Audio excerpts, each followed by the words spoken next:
¿Cómo avanzan las carreras presidenciales? ¿Cómo avanzan también las negociaciones para las listas parlamentarias? Son temas que nos van a tener bastante ocupados, al menos durante todo lo que queda este año y las próximas semanas antes de la inscripción de las candidaturas. Vamos a estar conversando de estos desafíos junto al exministro de Estado, Sergio Vittar. ¿Cómo está, Sergio? Muy buenos días, bienvenido. Muchas gracias, Bárbara. ¿Cómo ve usted el escenario? De hecho, las encuestas han ido marcando algunos quiebres. Ayer en CADEM sorprendía que Evelyn Matei bajaba al cuarto lugar, una cosa bien sorpresiva. A ver, yo veo esto de una manera distinta, tal vez por la perspectiva de los años.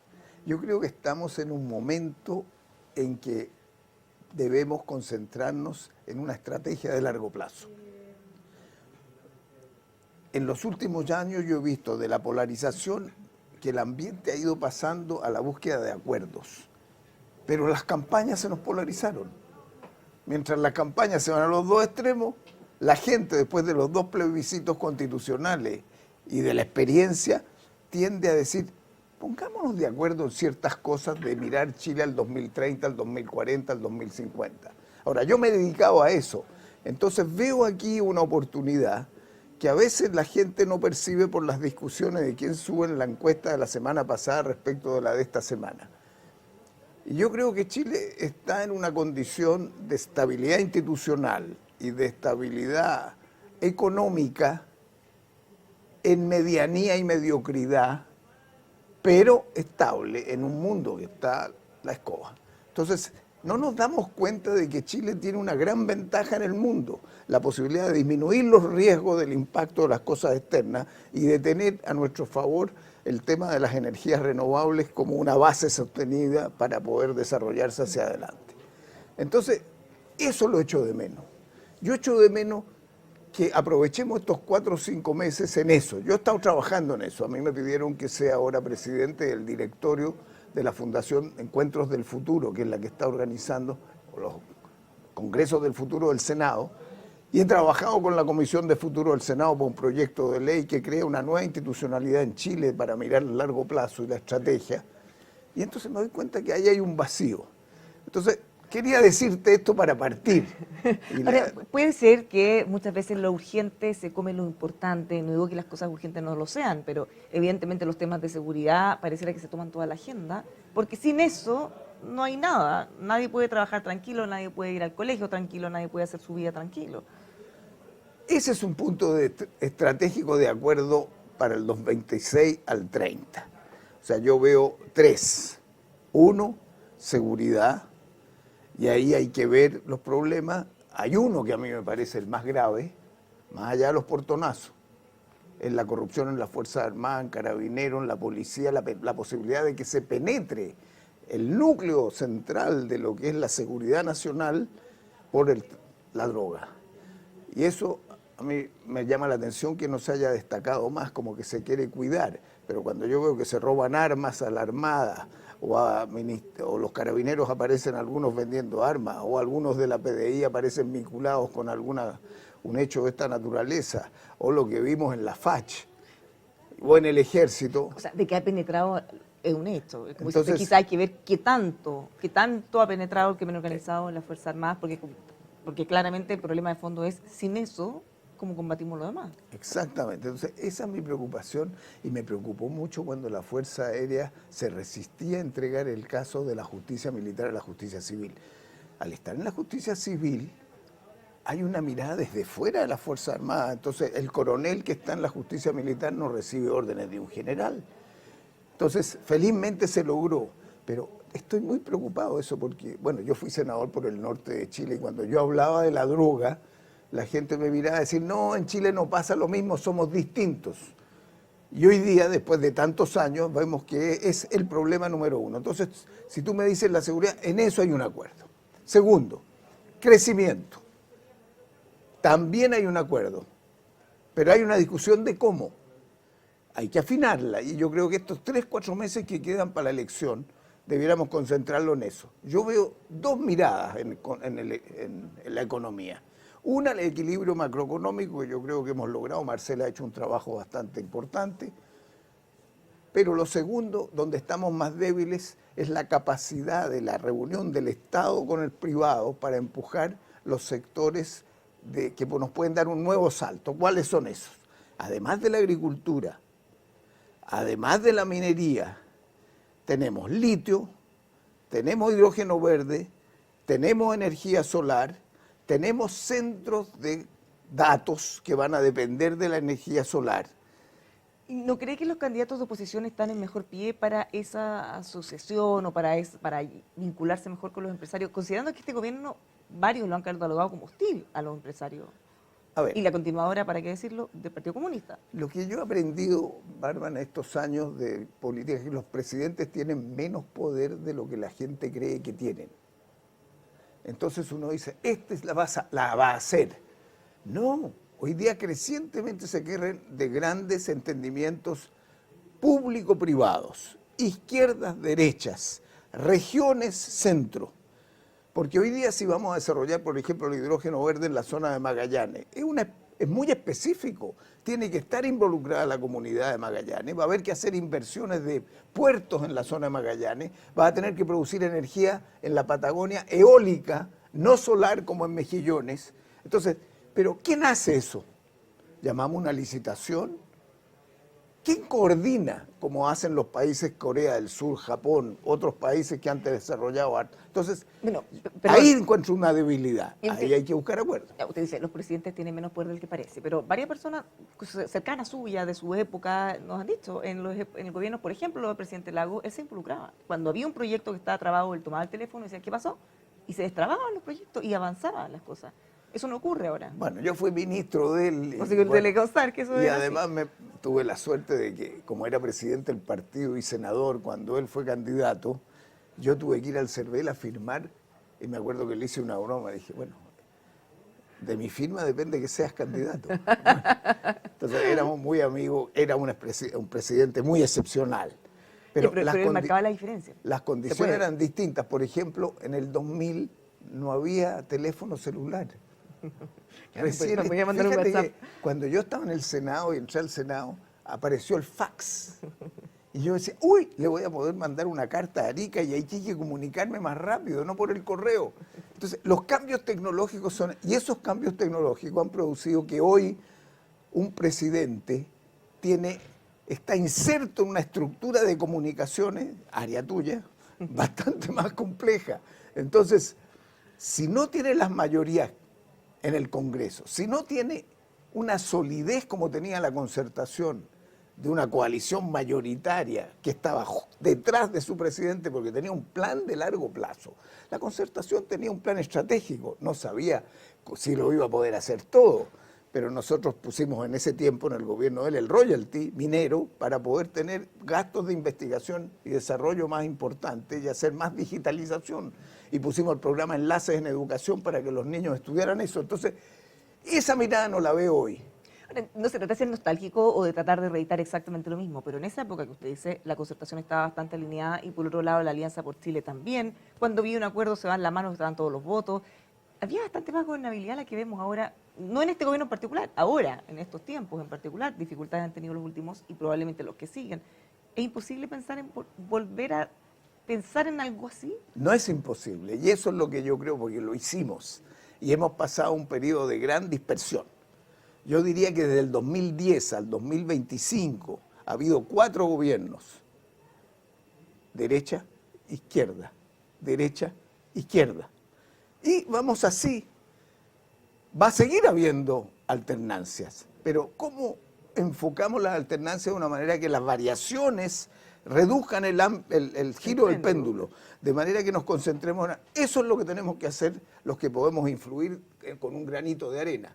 Y lo mismo, el presidente está limitado en su poder por la dispersión en el Congreso. Entonces manda un proyecto, el propio presidente Boric manda un proyecto y hay gente de su propia coalición que vota en contra. Y que va al TC para revertirlo. Ahora estamos medio parados en el proyecto del voto obligatorio con sanción o sin sanción para que la gente vote, si es para los extranjeros o para los nacionales.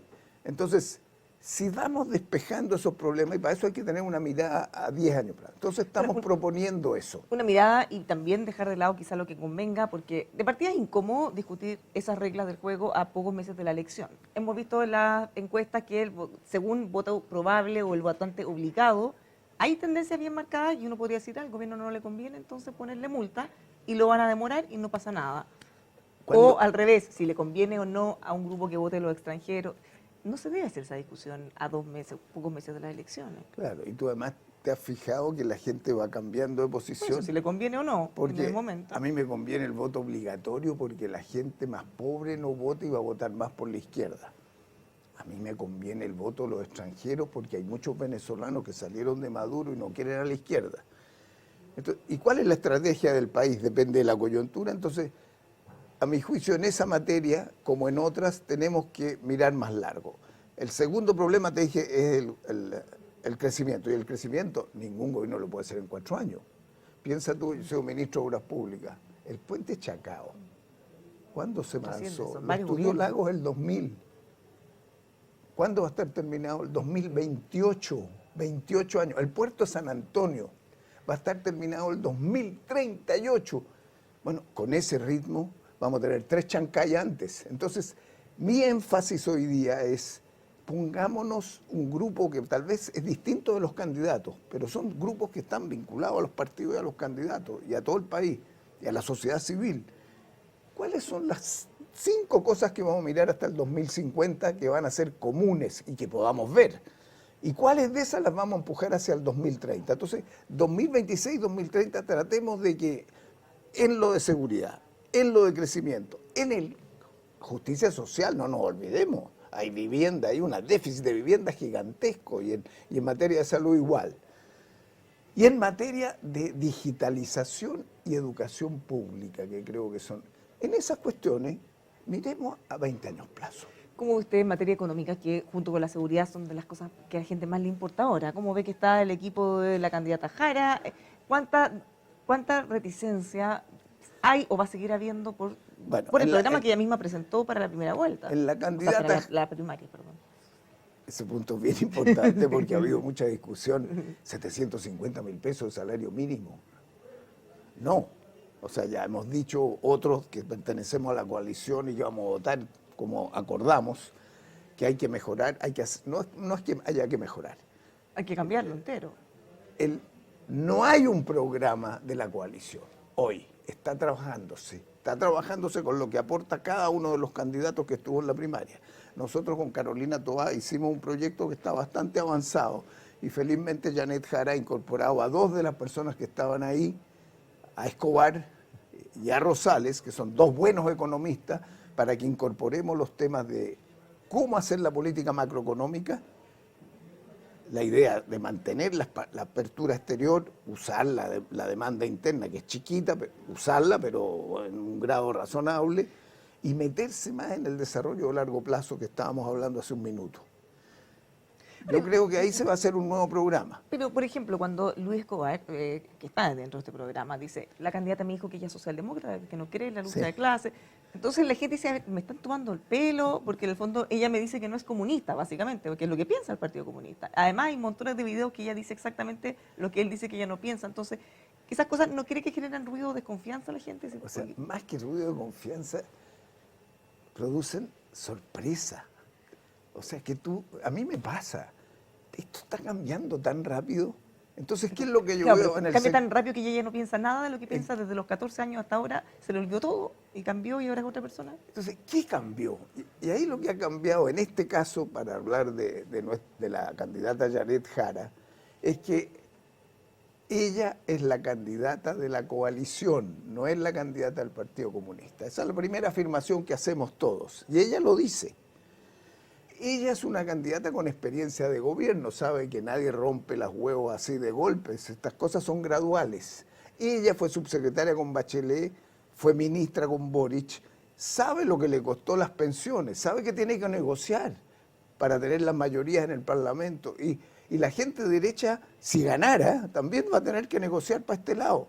Entonces, la lógica de la negociación tiene que cambiar. No es malo negociar, como dicen muchos, la cocina, no, se negocia siempre porque uno tiene que conciliar intereses distintos. Entonces, ella tiene empatía, tiene una mirada más amplia, y a mí me reí cuando leí lo que tú dices en un diario de ayer, que decía, yo soy social, ella me dijo que era socialdemócrata. Efectivamente, si uno entiende por socialdemócrata una persona que respeta la democracia, una persona que tiene una intención más social y que sabe que esto es una reforma gradual en un mundo muy complejo, porque vamos a tener que enfrentar a la furia norteamericana con Trump también. Imagínate, van a decir una comunista en Chile.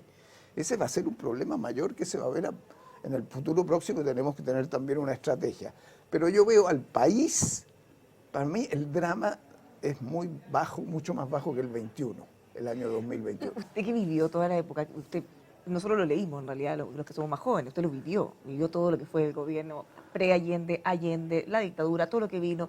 ¿Cree que todavía está en la gente que lo vivió ese temor? Porque la gente más joven en realidad, un partido u otro quizás no le dice nada, pero se dice, hay una reticencia muy grande, ¿cómo vamos a tener una presidenta del Partido Comunista? ¿Eso es tan así, usted lo ve?